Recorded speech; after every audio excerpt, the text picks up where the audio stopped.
Assalamualaikum warahmatullahi wabarakatuh. Perkenalkan, nama saya Raihana Naswa Irfani dengan NIM akhir 007. Saya Doresli Angelina Purba dengan NIM akhir 048. Nah, di sini kami akan membahas mengenai dampak sosiospasial pembangunan kompleks perumahan terhadap penduduk Desa Taeng di Kabupaten Goa. Nah, sebelum membahas itu, kami akan membahas mengenai sistem sosial. Seperti yang kita ketahui, sistem sosial merupakan suatu jaringan kompleks dari hubungan-hubungan sosial yang terorganisir, yang menciptakan pola-pola interaksi dan struktur sosial yang membentuk kehidupan bermasyarakat. Selanjutnya yaitu profil wilayah Desa Taeng. Desa Taeng merupakan bagian dari Kecamatan Palangga, Kabupaten Goa. Desa Taeng memiliki luas sebesar kurang lebih 336,3 km persegi. Desa Taeng ini memiliki besaran daratan dan juga memiliki sungai dengan panjang kurang lebih 1 km dengan luas aliran sungai 0,25 km. Desa Taeng memiliki batas-batas wilayah. Sebelah utara berbatasan dengan Sungai Jeneberang, sebelah timur berbatasan dengan Desa Bontoala, sebelah selatan berbatasan dengan Desa Bontoala atau Kanjilo, sebelah barat berbatasan dengan Takmanyalang. Desa Taeng memiliki banyak potensi unggulan, baik itu potensi dari sumber manusia maupun potensi dari sumber alam. Potensi unggulan di desa ini adalah potensi budaya yang masih masyarakat menjunjung tinggi nilai-nilai budaya tradisional. Selanjutnya yaitu alasan pemilihan kasus yang terjadi di Desa Taeng. Yang pertama, pembangunan perumahan yang menyebabkan segregasi sosial. Kompleks perumahan yang tertutup sering menimbulkan kesenjangan sosial dengan warga lokal, berpotensi menimbulkan konflik. Selanjutnya, munculnya pemukiman kumuh. Pemukiman kumuh diakibatkan pembangunan kompleks baru yang memungkinkan perpindahan warga lokal ke daerah pinggiran desa, sehingga menciptakan tantangan sosial, ekonomi, dan lingkungan seperti kemiskinan, polusi, dan kekurangannya fasilitas umum. Selanjutnya itu kita memiliki tujuan, dan tujuan ini adalah menganalisis dampak sosiospasial dari pembangunan kompleks perumahan terhadap struktur sosial dan ruang di Desa Taeng. Selanjutnya yaitu deskripsi permasalahan sosial. Yang pertama ada segregasi sosial. Pembangunan kompleks perumahan yang kurang teratur di Desa Taeng mengakibatkan terjadinya ketimpangan sosial antara penduduk lokal dengan penduduk perumahan. Pertambahan penduduk perumahan mengakibatkan munculnya permukiman kumuh di Desa Taeng. Hal ini berdampak juga pada masalah sosial lain seperti kriminalitas dan kesenjangan interaksi sosial. Hal tersebut juga memicu terjadinya perpindahan tempat tinggal ke daerah sekitar Sungai Jeneberang. Selanjutnya, ketidakaturan lokasi perumahan.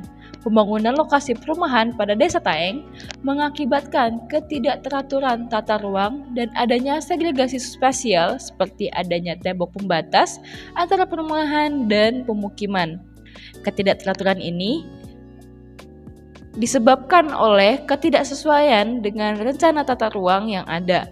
Hal ini juga menyebabkan timbulnya masalah sosial seperti segregasi sosial, kriminalitas, dan migrasi penduduk. Sebagai contoh, pembangunan salah satu perumahan berada di lokasi irigasi yang menyebabkan adanya keresahan warga Desa Taeng. Perkenalkan, nama saya Zahran Atar Fadilat dengan NIM akhir 106 dan rekan saya. Perkenalkan, nama saya Lintang Tiara Agustri Revianto dengan NIM belakang 191. Melanjutkan dari yang sebelumnya, kemudian masuk ke dalam diagram pemetaan stakeholder, di mana stakeholder ini dibagi menjadi stakeholder tidak langsung, yang berarti stakeholder yang secara tidak langsung mempengaruhi proses pembangunan di Desa Taeng, dan stakeholder langsung, yang berarti stakeholder yang secara langsung mempengaruhi pembangunan di Desa Taeng. Kemudian dibagi lagi menjadi stakeholder primer, yaitu kepala dusun, penduduk lokal, penduduk perumahan, dan kepala desa. Kemudian sekunder yaitu developer perumahan, dan stakeholder pendukung yaitu petugas kebersihan, pedagang, petugas keamanan, dan ahli bangunan. Selanjutnya, terdapat matriks pemetaan stakeholder yang dibagi menjadi 4 kuadran berdasarkan influence atau pengaruh dan interest atau kepentingan. Di dalam kuadran manage closely terdapat penduduk lokal, kepala dusun, dan kepala desa. Kemudian di dalam kuadran keep satisfied terdapat developer, Di dalam kuadran Keep Monitor, kuli bangunan dan petugas kebersihan, dan di diagram Keep Informated yaitu penduduk, perumahan, petugas keamanan, dan pedagang. Kemudian di sini ada diagram pohon permasalahan. Yang pertama itu ada sebab. Sebab di sini sendiri ada lokasi strategis, penataan ruang yang kurang optimal, dan fungsi utama permukiman. Kemudian dengan adanya sebab muncullah dampak. Lalu dampak di sini itu perubahan pola hunian, lalu kesenjangan sosial, lalu kriminalitas, lalu ketidakjelasan administrasi penduduk. Dengan munculnya dampak, itu pastinya ada masalah utama di dalam sebab dan dampak tersebut. Masalah utama di Desa Tayeng sendiri itu kurangnya optimalisasi penataan ruang sebagai pemicu segregasi sosial antara penduduk lokal dengan penduduk perumahan Desa Tayeng. Lalu di sini analisis pohon permasalahan sebab. Poin yang pertama itu ada lokasi strategis. Dengan penjelasan terletak di selatan Kota Makassar menjadikan Desa Tayeng merupakan lokasi strategis untuk pembangunan permukiman. Lalu poin yang kedua itu ada penataan ruang yang kurang optimal.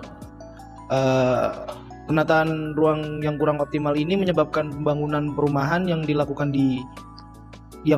tidak terintegrasi dengan permukiman lokal. Lalu poin yang ketiga, fungsi utama permukiman. Sesuai arahan RT RW Kabupaten Goa 2012, Desa Tayeng memiliki fungsi utama menjadi kawasan permukiman. Hal ini disebabkan karena aksesibilitas yang tinggi. Kemudian ada analisis pohon permasalahan dampak. Poin pertama itu kriminalitas. Kesenjangan antara penduduk lokal dan penduduk perumahan dapat memunculkan kecemburuan sosial sehingga tingkat kriminalitas meningkat. Lalu ada poin yang kedua itu ketidakjelasan administrasi penduduk.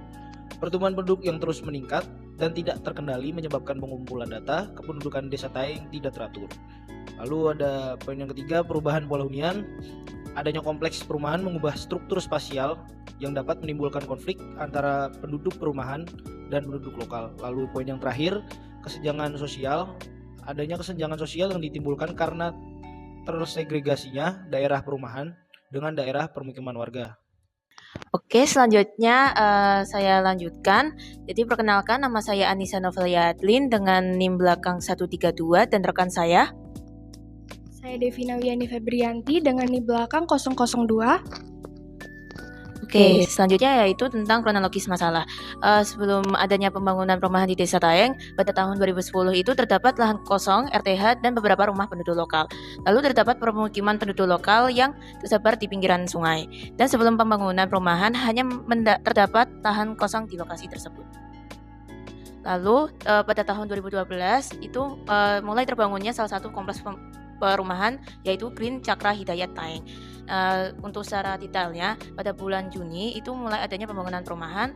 Lalu untuk November itu ada proses pembangunan perumahan Green Cakra Hidayat Tayeng, dan di tahun 2013 itu ada terbangun kompleks perumahan Green Cakra Hidayat Tayeng.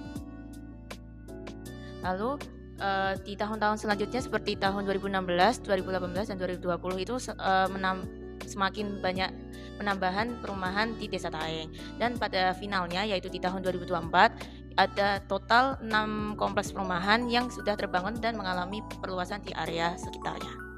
Baik, kronologis masalah selanjutnya adanya pembangunan perumahan. Pembangunan perumahan disebabkan adanya pertumbuhan populasi yang disebabkan karena Desa Tayeng terletak dekat dengan Kota Makassar. Ketersediaan lahan di pusat kota yang terbatas akan mendorong pemerintah dan developer untuk mencari lokasi baru untuk perumahan, termasuk di daerah pinggiran seperti Desa Tayeng. Terlihat pada Jalan Gusung Raya Tayeng terdapat permukiman kumuh dan perumahan di Jalan Belaka Tayeng Residence. Terjadi perubahan yang cukup signifikan, permukiman kumuh masih berbentuk jalanan yang bertanah dan pada kawasan perumahan memiliki jalanan yang berpaving. Selanjutnya, adanya tembok pembatas memicu renggangnya interaksi sosial. Keberadaan tembok yang menjadi pembatas antara kompleks perumahan dengan permukiman berakibat pada tersegregasinya interaksi sosial antara penduduk perumahan dan penduduk lokal. Hal ini dapat dibuktikan pada salah satu kompleks perumahan yang ada di Desa Taeng, tepatnya di Jalan Pelita Taeng, Kecamatan Palangga, Kabupaten Goa, Sulawesi Selatan, yang berada di kompleks perumahan New Taeng Residence. Rumah Blok L8 mengalami hal tersebut. Selanjutnya yaitu segregasi sosial. Desa Taeng di Kabupaten Goa, Sulawesi Selatan menjadi saksi dampak pembangunan kompleks perumahan yang tidak terencana dengan baik. Hal ini dikarenakan muncul fenomena segregasi sosial di Desa Taeng akibat dari adanya tembok pembatas yang secara fisik memisahkan kompleks perumahan dengan pemukiman lokal. Tembok ini tidak hanya berfungsi sebagai pembatas properti, tetapi juga menjadi simbol pemisah antara dua kelompok masyarakat yang memiliki latar belakang sosial ekonomi yang berbeda. Penghuni kompleks perumahan yang sebagian besar berasal dari kalangan ekonomi menengah ke atas cenderung membatasi interaksi mereka dengan penduduk lokal. Aktivitas mereka lebih sering terjadi di dalam kompleks, dilengkapi dengan fasilitas eksklusif seperti taman pribadi, keamanan 24 jam, dan akses langsung ke jalan utama. Sebaliknya, penduduk lokal merasa terasing dari kelompok penghuni perumahan ini. Mereka yang tinggal di perumahan lama atau di pinggiran desa tidak memiliki akses yang sama terhadap fasilitas tersebut dan jarang dilibatkan dalam kegiatan bersama. Kurangnya program integrasi sosial seperti kegiatan budaya atau gotong royong semakin meningkatkan kesenjangan antara kedua kelompok. Hal ini menciptakan rasa ketidakadilan di kalangan penduduk lokal yang merasa kebutuhan mereka sering diabaikan dan keberadaan mereka kurang diperhatikan di desanya sendiri. Selain itu, isolasi sosial ini membuat hubungan antar warga semakin renggang dan menciptakan jarak emosional yang besar di antara mereka. Selanjutnya yaitu ada best practice. Nah, dalam best practice ini kami ambil dari Mumbai, India. Nah, salah satu contohnya yaitu Kandivali SRA Project.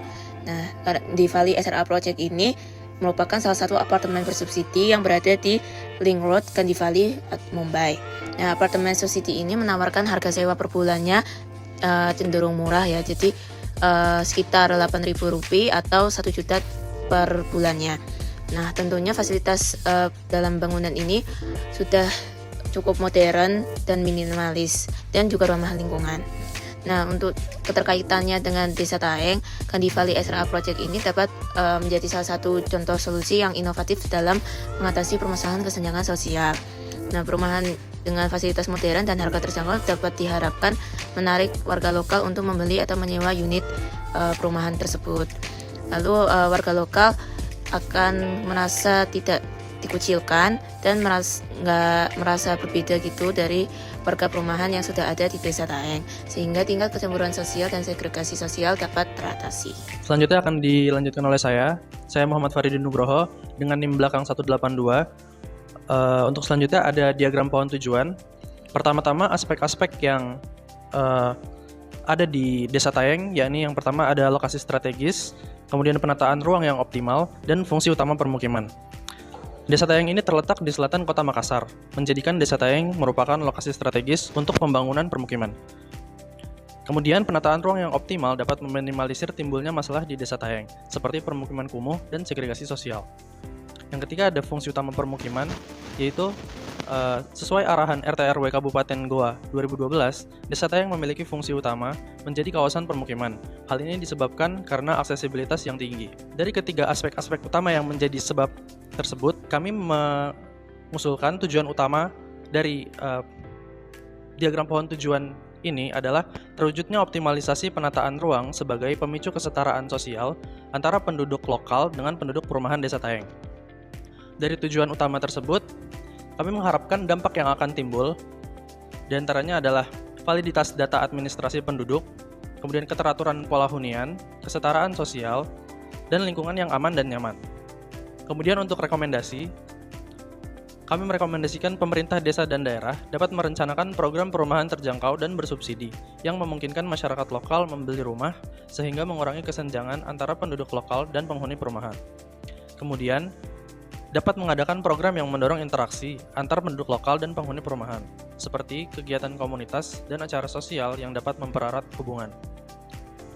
Kemudian dapat juga dilakukan pelatihan keterampilan dan peluang kerja untuk meningkatkan pendapatan masyarakat desa dan mengurangi kesenjangan ekonomi. Kemudian dapat juga dilakukan pemastian pembangunan perumahan dan pengelolaan lingkungan sesuai regulasi untuk mendukung kesejahteraan masyarakat dan mencegah segregasi sosial. Yang terakhir, pemerintah desa dan daerah dapat mengatur zonasi yang lebih jelas dan tegas untuk mencegah alih fungsi lahan produktif menjadi kawasan perumahan, sehingga keseimbangan antara hunian dan lingkungan tetap terjaga.